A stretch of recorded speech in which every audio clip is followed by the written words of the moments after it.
So we've got the meeting minutes from our November meeting. There she is. All right. That's good. Ben, okay. Okay. Well, she's joining us. We'll go over the monthly vouchers and financial report, go over the director's report, and anything that was unanticipated. So since we have Maureen here, I guess I'll flip back. Yeah, to we do. our- I'm playing with my camera still. Sorry. That's okay. Get away. We need you here because we're gonna lose two folks, and that's gonna just give us a quorum if you stay. So, Oh, I'm staying. I'm just trying to get my camera working. okay, all right.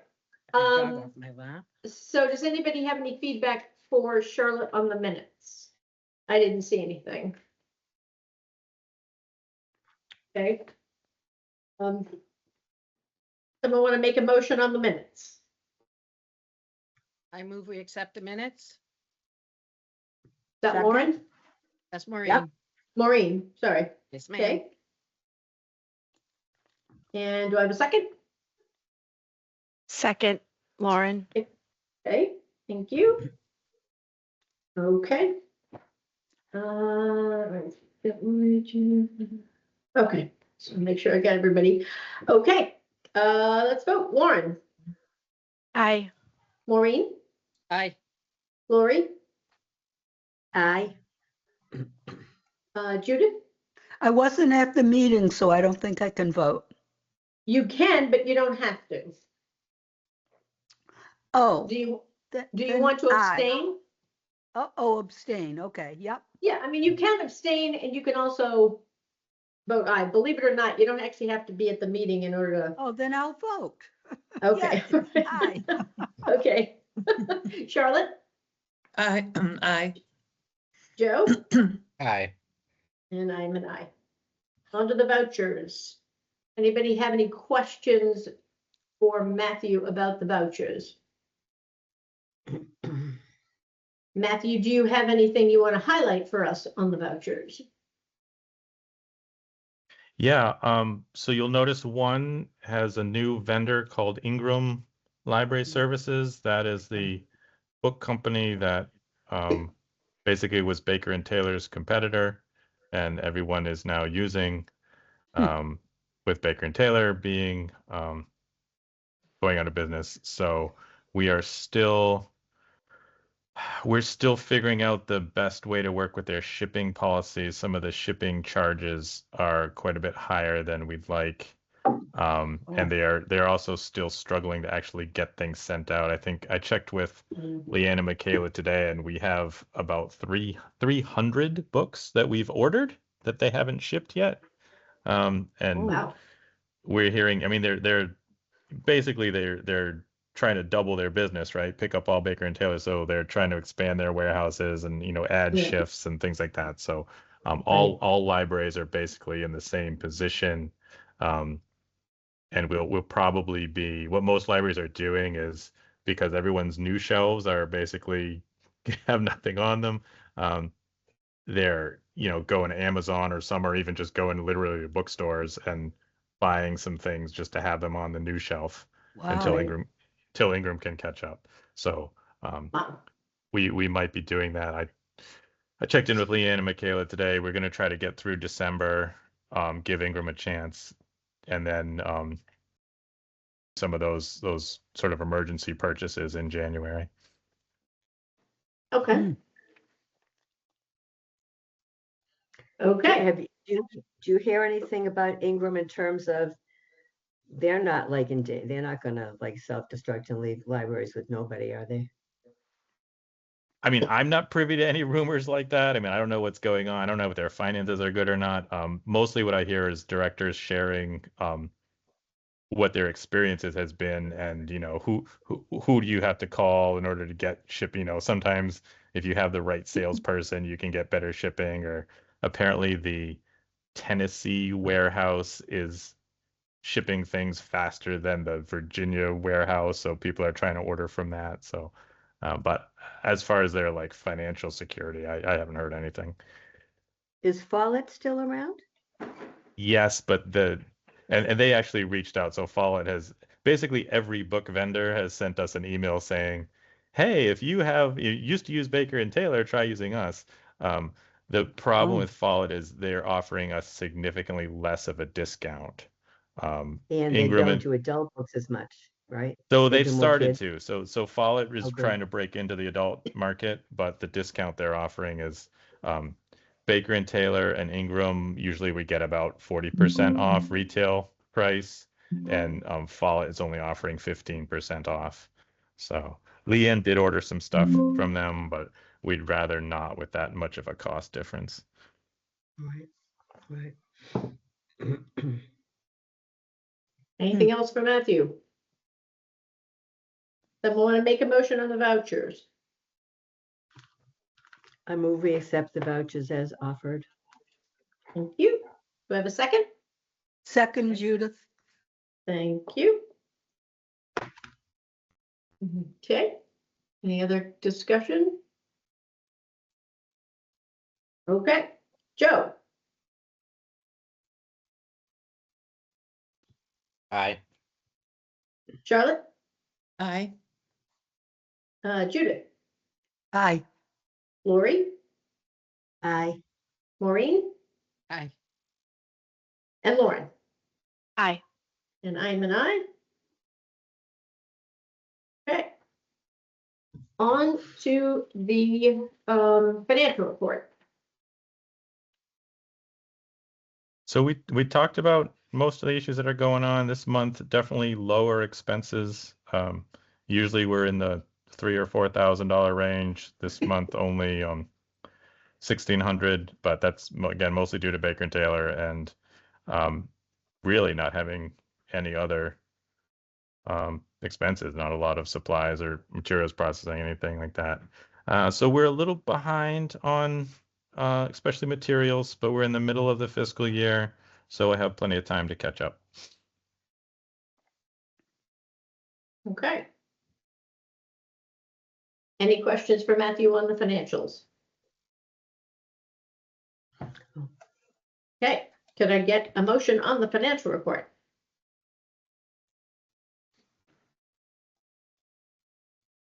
Judith, I move that we accept the financial report as given. Okay, do I have a second? I second Maureen Porter. Maureen? Okay. Okay, any other discussion? Nope. All right, let's vote. Lauren, Aye. Maureen, Aye. Lori, Aye. Judith, Aye. Charlotte, Aye. Joe, Aye. and I am an aye. Okay. On to the director's report. Anything you want to highlight for us before we, I know we're gonna have to get into the budget, but anything else? Yeah, I mean, circulation numbers I'm really happy with. Obviously, we're still, from the peak of the summer, we're still going down, so lower than last month, but still over 10% higher than last year, which is, I really like seeing that consistent, 5 to 10% increase over last year. Program attendance, no big changes there. Leanne's, the kids and tweens book group, those have been really low for a couple of months. Leanne's going to try to do some more advertising, maybe publicize some of the titles a little bit more. Once you get down in those like ones and twos, then it's like the one person that comes is not going to be super excited about coming the next time, and then it's kind of self-defeating. You really have to kind of have like a critical mass to keep a program going. Chess club, for some reason there was 9 this month. We had that was one of the ones that we had 0 last month, and so those 4 teen programs we're now doing every Tuesday afternoon. We have one of those 4 programs, and they're really up and down. So those are ones where really I'm telling the staff to just keep going through it, because some months we get 0, the next month we get 5, then we get 9. So we're not ready to make any changes there yet. Good. Let's see. What Other about Magic the programs. Gathering? Those, Hmm. the Friends did that one, so what happened there? Yeah, so that's been low attendance for a while. So that was we had not a member of the Friends, but we had just a member of the community who really likes that game volunteer to get some kids more involved. And he was coming every month for a while. It sounds like he's gotten busier, his kids have activities, so that's now transitioning to staff are going to run that. And we'll keep doing, again, we're getting that, one or two kids each time. And the Friends purchased basically the cards for it. They purchased the equipment that we need. So we'll run that with staff for a while. It's Yeah. now that we have the equipment, it's basically reserve the room, put out the equipment, and then just help the kids a little bit. It's not a lot of prep time for that. I have So a little bit of a suggestion about that. Um, I think I mentioned that they do a Magic the Gathering thing at Rushford's once a month. I think it might be the second Tuesday. I wonder if they would let you put up a sign for your session there. And maybe some of those adults might have kids and not know about this, and that they'd love to get them involved. Just a thought.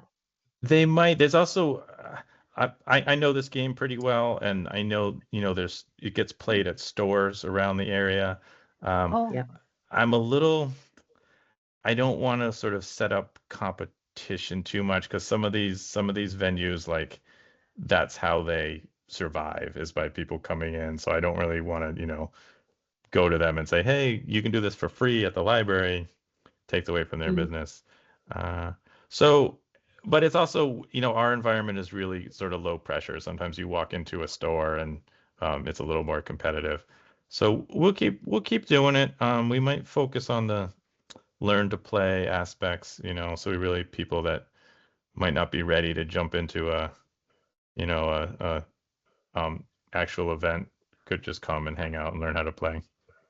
I don't think that would be competition. That's like saying that you don't want to have books because it is competition with a bookstore. Do you know what I mean? This is a different thing. I think you'd get a few more people, hopefully. Because there you've got people who we know love it, and they might love something for kids and something in addition to the competitions that they're already doing at game stores. So just something to think about. Yeah, we can try. I'm sensitive to asking a business to advertise a free alternative to their services, you know? Well, they but don't it, offer it for kids. yeah, Rushford's not offering it for kids. They're offering for adults. Oh, kids aren't allowed to go to that one. No, I don't think so. Probably not. But they Probably may not. have children who would they like to find a site for to I learn. like or what- alcohol. Yeah. The events with dashes, does that mean we didn't hold an event Correct. That last wasn't month? held. Okay, That wasn't held in November. Yep. okay. And what about the cribbage? 36 people. I know Maureen wanted to, Yep, Just I just talk wanted about to thank Lori Woden and Ben and Janet Keeler and my husband Stephen for helping out. We had 36 people. Matthew will probably attest to the fact that the kind of run in, ready to go, play, and then they're done and gone. But they are It was very fabulous. enthusiastic players. It was great. Matthew was there for that. Yep, had his timer was- going, which was good. People really enjoy it and they know what they're doing. It's very well set up and run and I'm glad we're involved.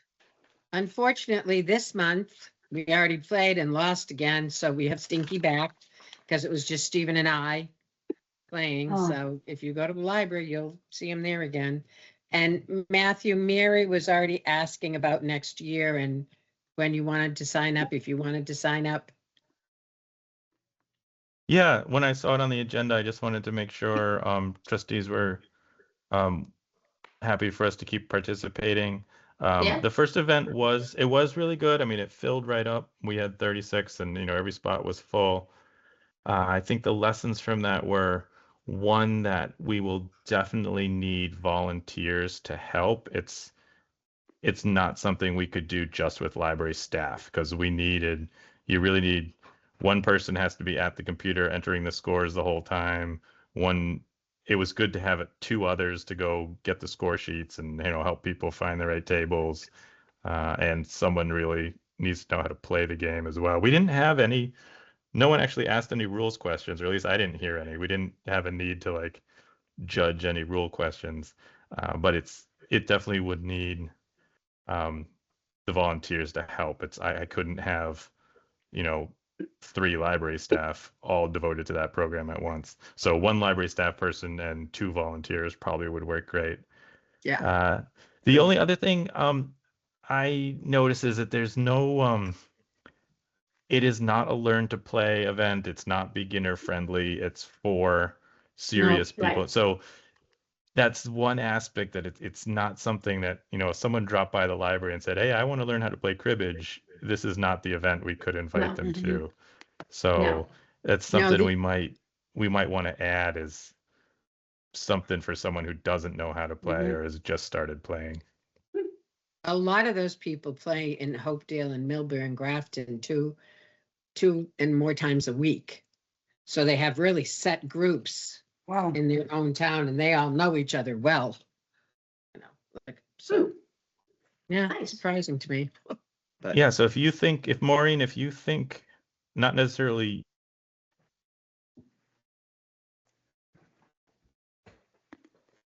Uh-oh, I think you frozen. Did he freeze? I Mhm. think Yeah. so. Yeah. asking ways to that's weird because I can see all of you fine and hear you. Is it good now? yeah, Yeah, Yes. you're back. Okay. So I was just saying if we can get if we're confident that we can get enough volunteers to run it, then I'll sign up for a couple more dates. okay. So I guess I'll I have talk a to you about that then, question. I guess. When we have an event like that, we have to have a library staff person there, it sounds like, right? Well, you don't have to, but it makes some things a lot easier. So private groups can run events in the great room. There's a process for that. But if we make it a library program, then it gives you higher priority for getting the room, and it means we can run later than 8 o'clock and things like that. So it's certainly easier, and I don't mind one staff person, but I don't think we have enough staff to do all the functions that need to happen there. Oh, no. I just felt badly because I know you have tons to do, and I don't know if 3 hours for something like that gets in the way of you being able to get your stuff done, your library stuff done. For And a I couple don't know, times a year is fine. If you told me to do that every month, then it might be an issue, but a couple times a year is fine. Okay. the other thing is it is the Blackstone Valley Public Library's Cribbage Tournament is the name of it. And so it's involved with all the libraries and there is library staff who comes to everyone. Says just, I don't know why, but from other, like the woman from Grafton has, I think, been to everyone I've been to, and I've been to all but one. Does he or she And- play or just watch? She'll play if she is needed. Okay. Otherwise, she'll just go and volunteer, and if things are going well, she is left. If she knows things are going okay. Like she'll come and bring cribbage boards and see if anybody needs help at all getting set up and playing. And then if things are fine, I think she's left a couple of times because, she didn't really need to be there. In Grafton or all the sites? She's going to all All the the sites. Yes, I have seen her at every site. But So she's a that's, cribbage enthusiast, yeah. Yeah, because she filled in for us when people arrived so late. Millbury, Hopedale, Oh, right. Grafton, Shrewsbury. Yeah, Millbury, Hopedale, Grafton, Shrewsbury, and Upton. So there's 5. Sutton? No, so far, I guess the people in Sutton talked about it, but so far they haven't joined. And same with Mendon. Hmm. So I don't know. It's a lot to manage. You have to know what you're doing. You really did, which was, Well, I Did they- felt like when I went to Hopedale, they were better organized than we were. So if I were to do it again, I'd know. I learned from this and be more organized when people walked in. Because I felt that was just getting everybody seated is the difficult part. After that, people just want to play. And they record their score and give their sheet off to you, and they don't care beyond that, really. They're just focused on playing. I thought it was terrific. All right, Thanks. good. I enjoyed it. Matthew, it's almost 7 o'clock, so I want to jump to the budget so that we have Joe and Lauren here and make sure that they hear this. And then we can go back to the rest of your report if there's anything you want to highlight. Okay. All right, so I did do a official draft departmental request and sent it out. It is mostly what we talked about last month as what our priorities should be.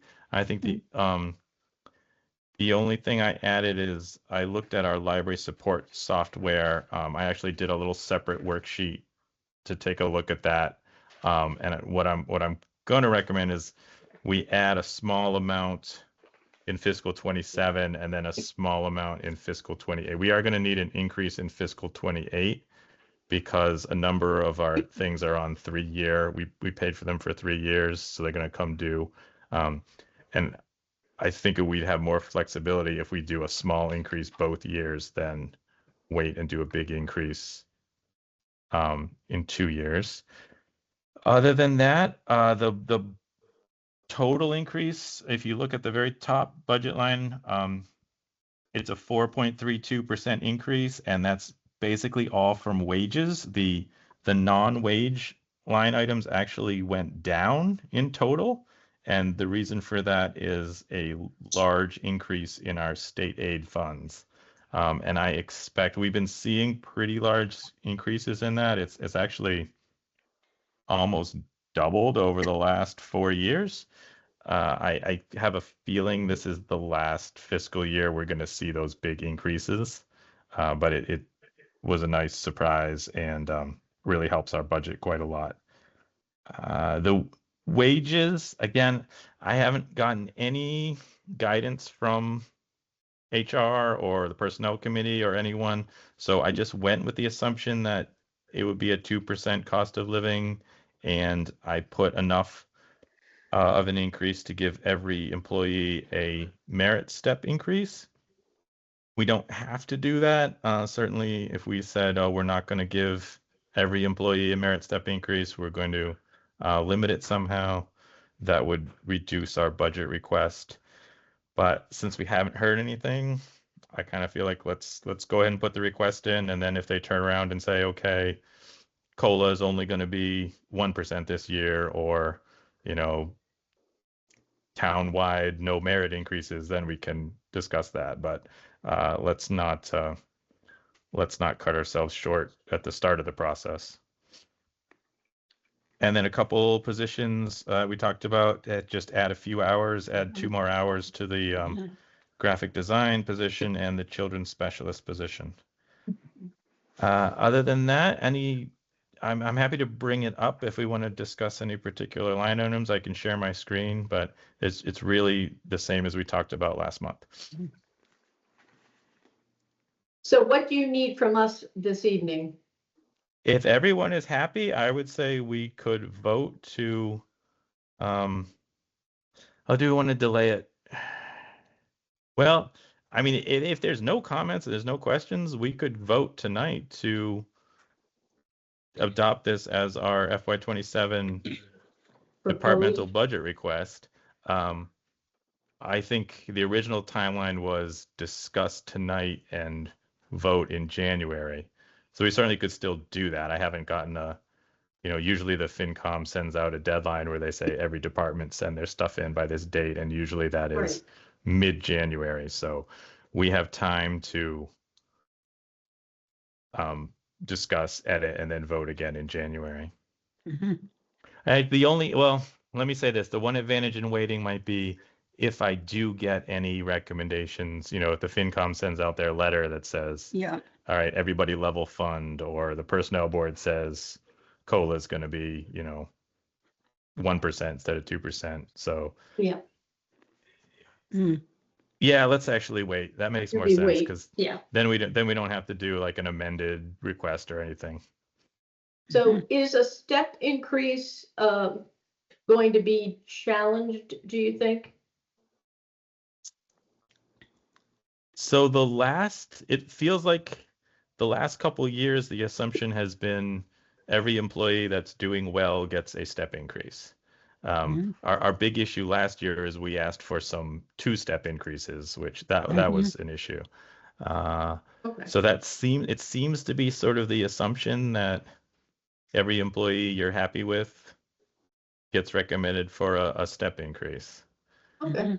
But Good. if I hear anything differently out of the personnel board or HR, but I think in the past we've been a little cautious and it's sort of put us behind because there's been Yep. departments that just always ask for one for everybody. So Right. Okay. Does anybody have any questions or feedback for Matthew? I have a question that's it's off the topic a little bit. I'm just curious. I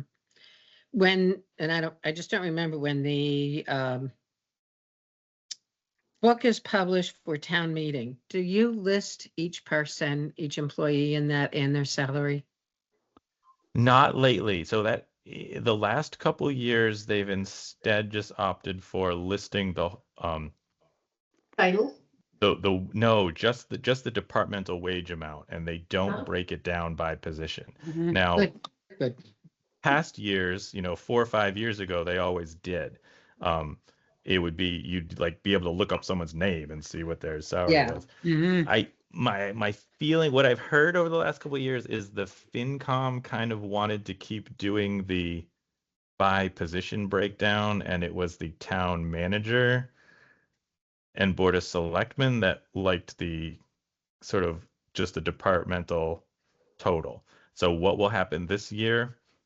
I don't know. With having an interim town manager, I think the FinCom will have a little bit more influence on the whole process. I guess I always noticed that the school district, the teachers were listed by name and salary, and the police officers never were. And that always just kind of pissed me off, to Mhm. be quite honest. Well, it's Yeah. not fair. Yeah. Mm. No, it's not. Anybody else have anything for Matthew on the budget? Okay. I do. much I have a quick faster. question. Just Oh, under the, yep. sorry, just this is only my second time looking at it, so but library revolving. So you were approved for 1,526, and then you're proposing 5,000 now.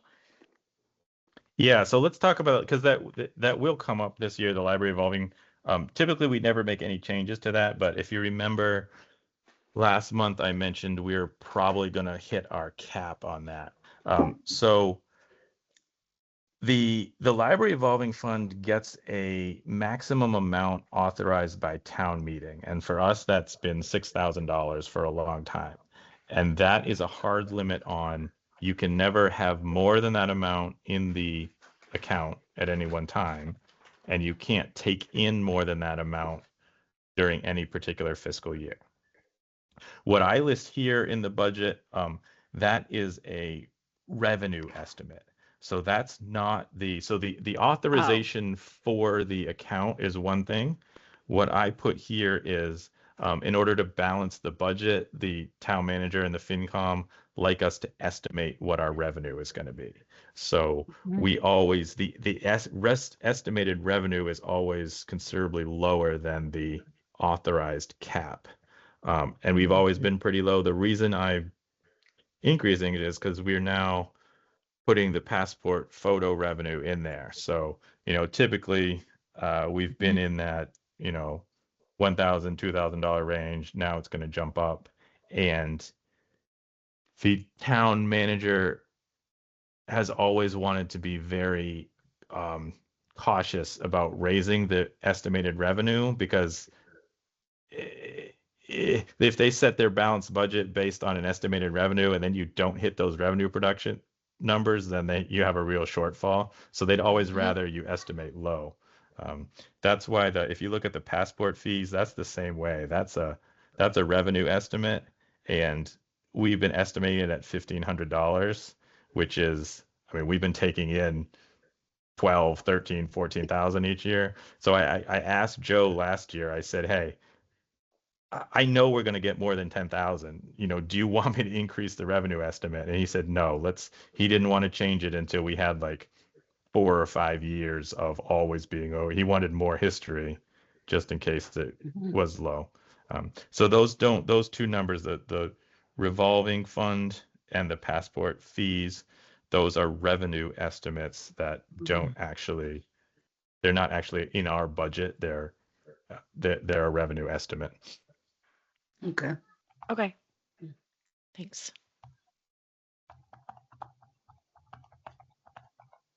Anything else for Matthew? Do you have any idea when there'll be a new town manager, or do you think the temporary is going to be doing this budget cycle completely? Well, I asked Denise, the town clerk, how it was going, and it's further along than I thought it was. It sounds like there is a selection committee in town, and they are actually reviewing applications. So the application period has ended. They're doing their review of applications, and she said, this was last week I talked to her. She said they were hoping to do like the first round of interviews in December. Yeah. And then, you know, they'll get finalists, and then finalists have to go to like an open interview process with the Board of Selectmen. So Right. she thought possibly we might have a new town manager by end of February, which is, I mean, it's a little bit, so it means that the interim town manager is going to have to do all the budget prep. Right. and then Right. the new town manager will come in before, you know, actually getting to town meeting. Mm. Oh, okay. Well, good news, I guess. Any other questions or feedback from Matthew on the budget? Okay, it was much faster than I thought it was going to be, so I planned Good for a thing. longer discussion. So I guess, Matthew, you can pick up where you left off with the director's report. Yeah, so on the budget, like I said, we'll wait, and we won't vote until next month. And Mhm. it either might be this exact document, or if I hear otherwise, you know, if I get some guidance from on either wages or anything else, maybe I'll have adjustments, and we'll discuss them in January. Okay, All right, we talked about cribbage. Oh, I did want to mention, if you look at the bottom of the program table, the program chart there's a bunch of outreach things. That's all stuff Leanne is doing. She's going out to school. She went to Memorial School and talked. She went twice. She talked to teachers the first time, and then she talked to students the second time. And she's been going to visit the local preschools and doing a little story time, talk about the library at the preschools. So she's Great. really good about doing a lot of that stuff. And I like to note it in my report. It doesn't count as a program for the state statistics, but I like to put it in my report because it's a nice thing that she does. yeah, Mhm. great. All right. Fran unfortunately is not here tonight, but she had asked to get a list of all the staff, so I did stick Yep. that in my report Yeah. if anyone Good. else finds that useful. Yep. That is helpful, actually. Some of the names Erica and Emily, and sometimes you get messed up in who's who, so. Hmm. Exactly. Yeah, everyone on staff is either an E or an M now. Yeah, exactly. Yeah. So it's confusing. The community center, are they fixing the grate?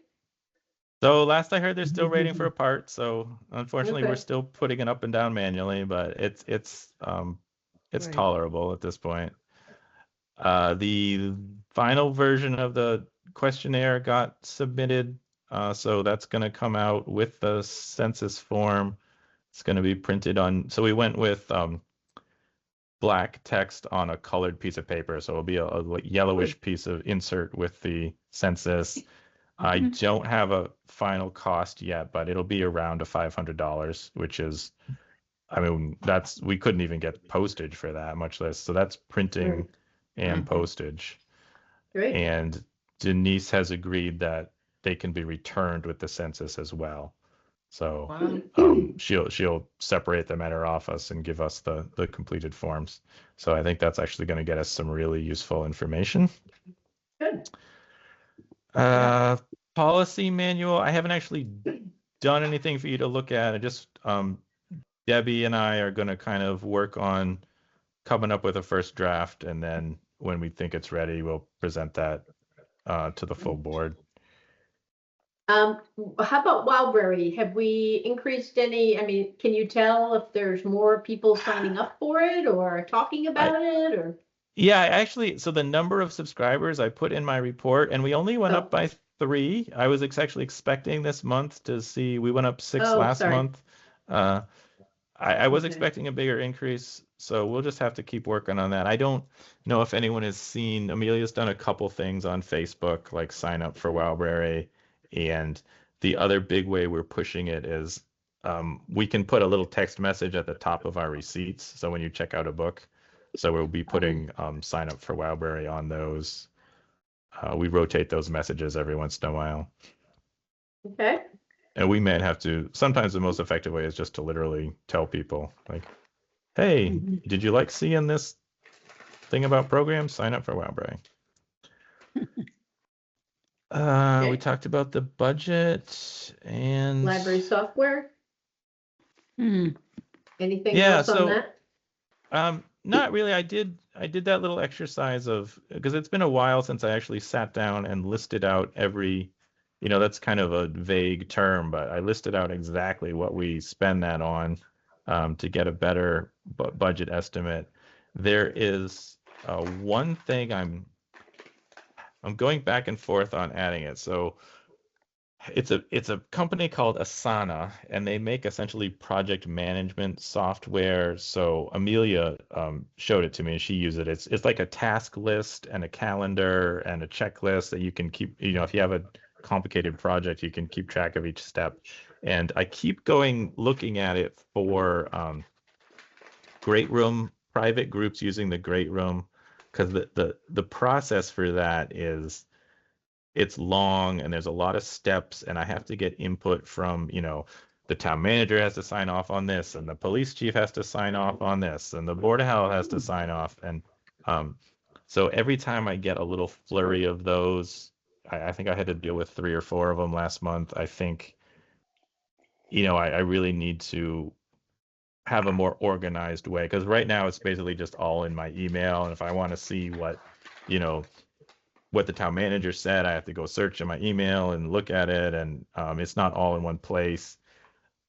So I keep thinking maybe it's time to do that. And then, like, right now I have none of those pending. So I did, there were 4 events in November, December. I have no pending events for January. So every time I think it's time to put this process together, it kind of slows down, and then there's no request for a couple months, and I let it go.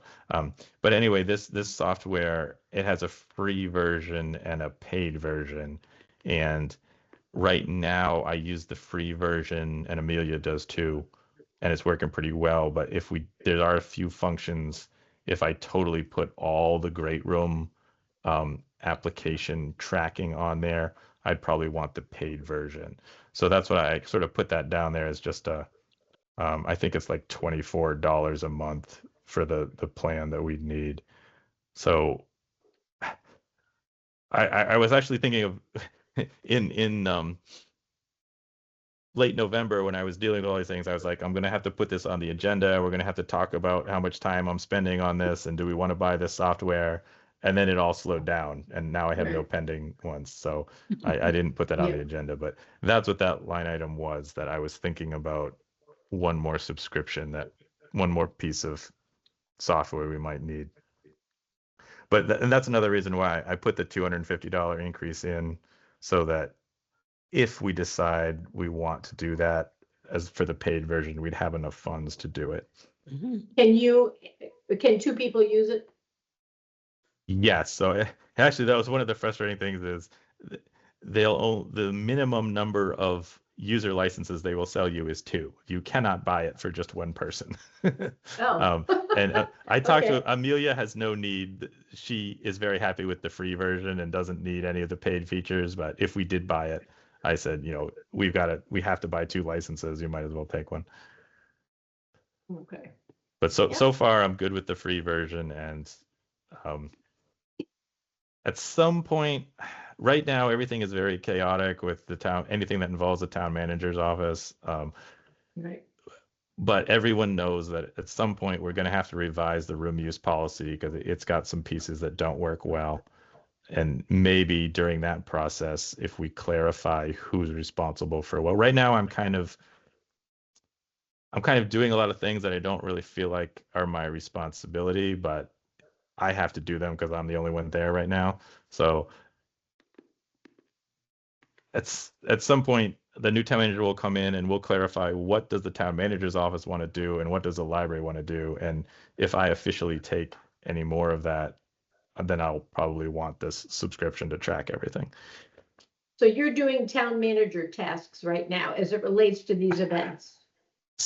Yeah, sort of. Or I mean, some. the way the policy is written, almost all the decision-making authority rests with the town manager, Mhm. but it's a lot easier for me to be when people walk in the building and want to talk to someone about reserving a room, Right. like I'm not going to say, hey, go talk to the town manager because, they don't have access to the schedule as much. And so it's sort of like I do the initial, here's a tour of the room, here's what you can do, here's what you can't do, here's the policy. And then as soon as it gets to the point of them actually putting in an application, I sort of hand it off to the town manager. And when Joe was here and was, that office had a little more capacity, I sort of handed it off at a fairly early process. The last couple ones, because it's been harder for the town manager's office to respond quickly and make decisions, I've done a couple extra steps with, figuring out the custodial fees and things like that.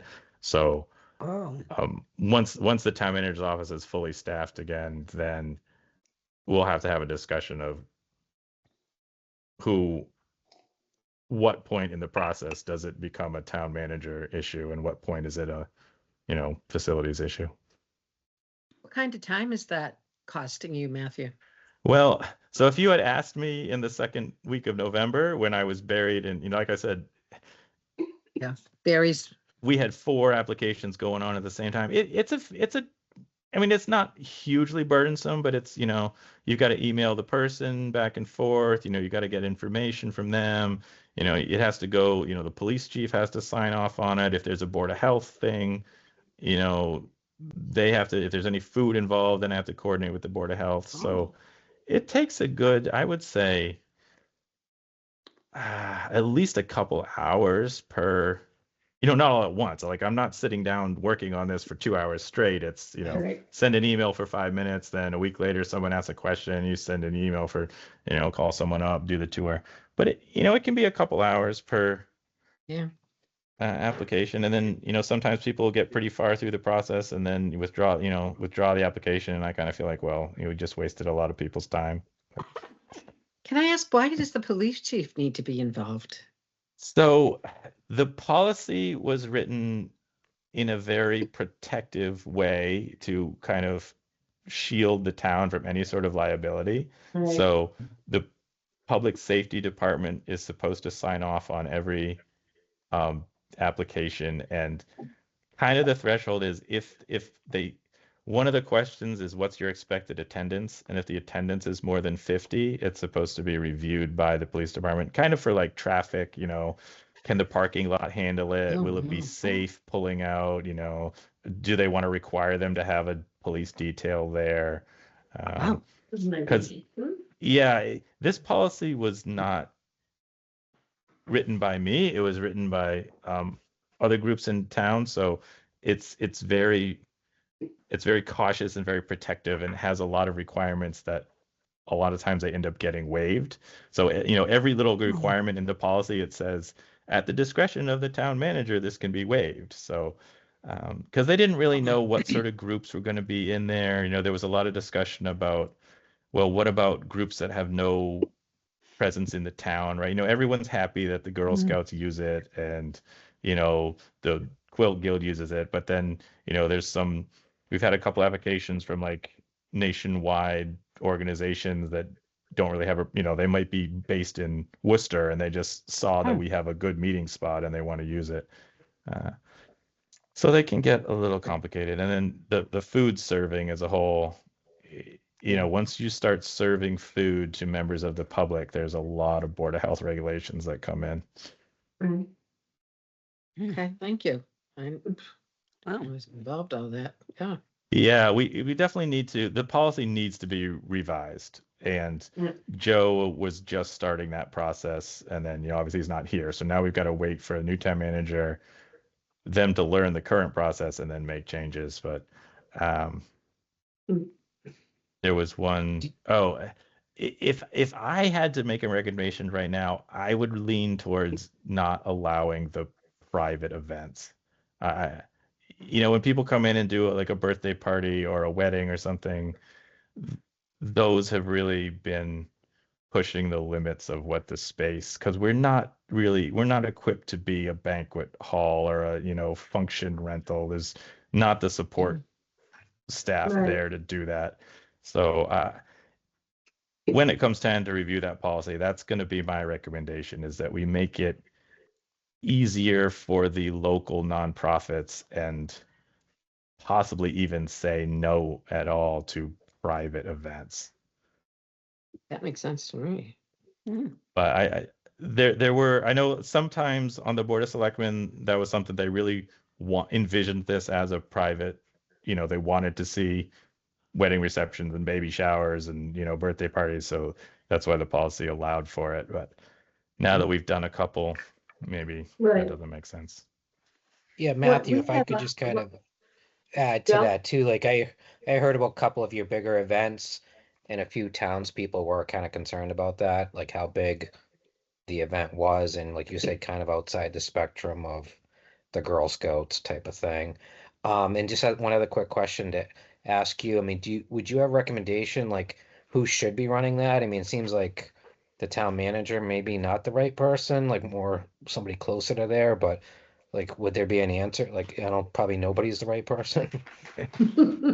Yeah, I don't know. I tend to be very accommodating. Like I tend to be the person who says, yes, how can we make that work a lot? And then the town manager's office often has to be the bad guy and say, well, no, we need insurance policies and we need liability waivers and things. So it, in some ways, sometimes I get very frustrated because I feel like I have responsibility, but I don't have authority. Like a lot of times I say, well, this is what I think, but we got to get the town manager to say yes or no.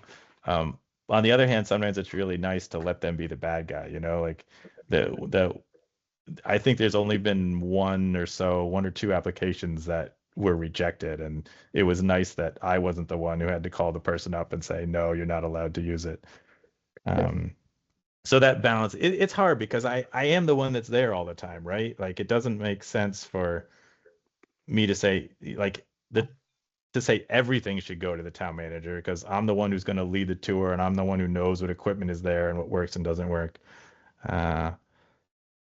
I don't think I want to say, hey, I'll take over all of it again, because it does involve, insurance and liability. And sometimes there's payments, which I don't really love to have my hands on, charging fees. And, the custodian has to come in on a Sunday and I don't set his schedule. I'm not his supervisor. So I have to have someone else manage his schedule. So it'll be a discussion with the new town manager as to what exactly the policies should be. And like I said, almost all the hardest parts are the ones that involve money, the ones we have to charge for, and the private groups that come in that basically want to use it as a banquet hall. So I have a question. I know that most of the spaces are reserved a lot of the time, and it's hard sometimes to get a meeting room or a space to do some things that we normally think of as that would be appropriate. Is it sometimes because of private events like that, or is it mostly other nonprofit groups that's making them so busy?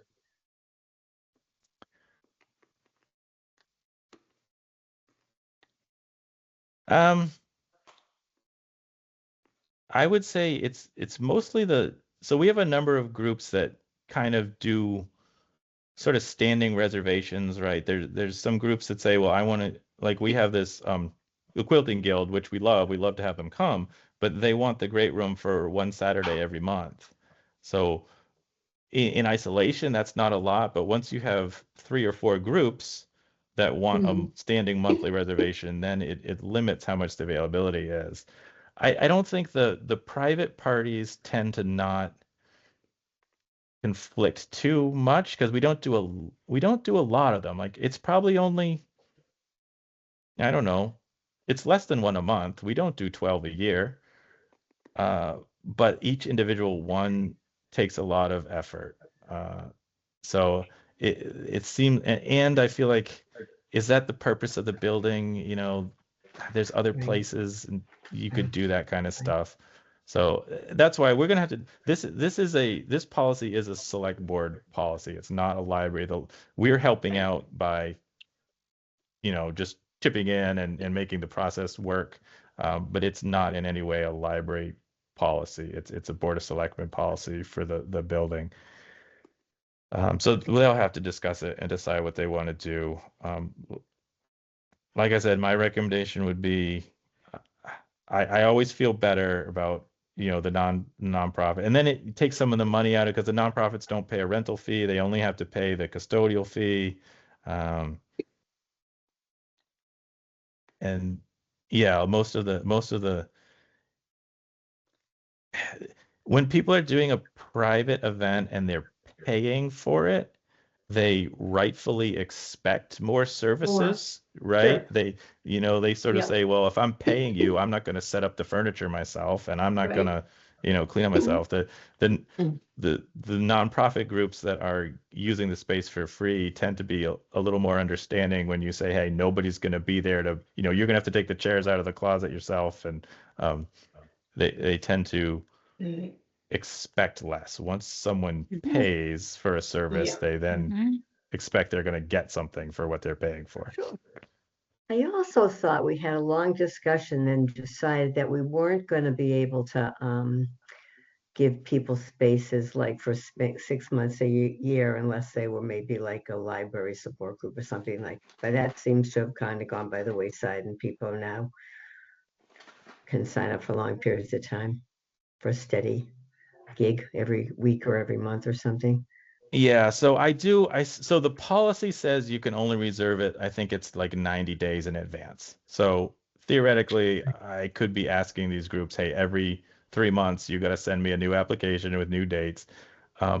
In practice, as a courtesy, again, if it's a local nonprofit group, they want to be able to predict their schedule a year in advance.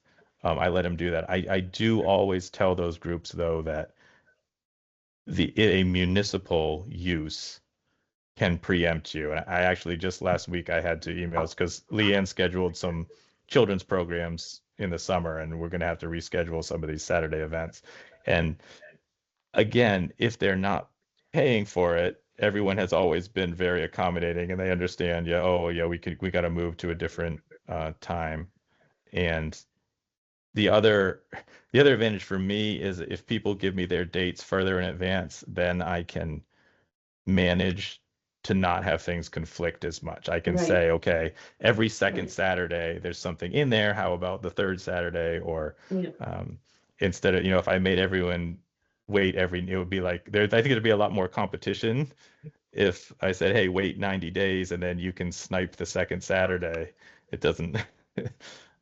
So far it's been working well, and there's only been a few times when, one group has been really disappointed that they didn't get the space. It does make it so that it's working well for existing groups. It does make it harder now if a new group comes in, and then I'm looking at the schedule and I'm like, well, second Saturday is used up, and Wednesday night is always busy, and so it's a little harder for a new group. But I haven't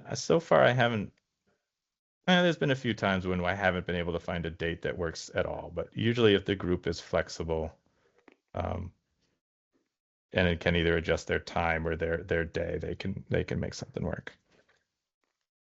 Thanks. For the Okay. nonprofits, the private events, I don't private events, it's if the day's booked, the day's booked. I don't do a lot of flexibility for them. All right, anything else?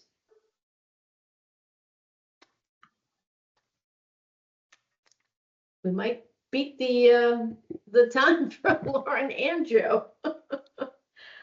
So nothing. All right, I just have to So, leave Charlotte? this, so. we're just under an hour, 7:29. We're Adios. done? Bye. Ciao. That was fast. All right, All thanks, right. everyone. Amazing. Thank you. you. Bye. Bye.